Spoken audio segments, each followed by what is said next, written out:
So Aisha, you just walk in the street, even though you're told not to walk in the street, and you stand nose to nose and you don't say anything. Nothing. And what are they saying to you? Nothing. It was silence. It was just a lot of nonverbal communication.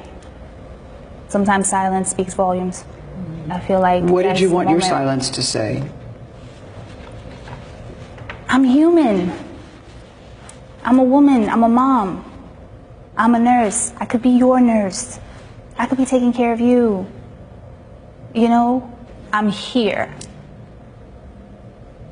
We all matter. We don't have to beg to matter. We do matter. When you see the photo, what do you see? Does she look scared? No, because I wasn't.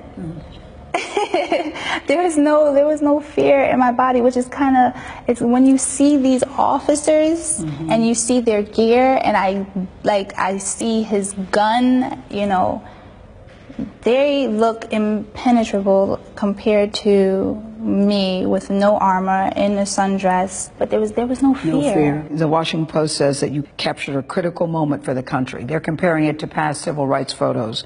The takeover in Tiananmen Square in China, where the man staring down the tanks. Civil rights demonstrations in Birmingham, Alabama. They're now putting your photograph, that photograph of you rather, in that category. What does that mean to you? It means that God has chosen to put me in a position to make a difference, make a change. It is more than me. It is more than myself. So here I am. I have a responsibility to do something. What brought you there? All of the injustices before, I felt like I was just a bystander, and I had you know, you have a choice as a human being to do something or to not do something, and I chose to go to work the other time during the other protests. I chose to pay those bills, to put the food in the refrigerator. Once the opportunity presented itself, it was just like, yeah, definitely. You saw the video of Alton Sterling. I saw the video. It literally rendered me numb.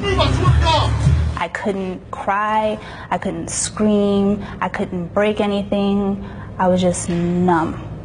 So you see that video, and then what did you think when you saw Mr. Castile's video, which happened the next day? I felt something has to be done. I told him not to reach for it. I told him to get his hand out.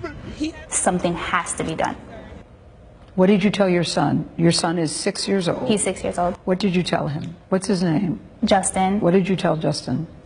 After you had gotten arrested and out of jail, what did you tell him? I told him that I was arrested. I told him that I went to jail. He said, why did you go to jail? I thought only bad people go to jail. Only bad people go to jail? Only bad people go to jail. I didn't have an answer for him. I told him that sometimes that's not the case. And that was the best answer that I could give to my son. Because he's thinking, you're my mom and you're not a bad person, so why are you in jail? Right. You've never been arrested before. Do you see yourself as an activist? Before this, not really. I wouldn't really call myself an activist. I have a passion for my people. I love my people. So I never really considered myself to be in the definition of, you know, brave, you know, but sometimes, you know, jobs are given to you that you're not really, you didn't apply for.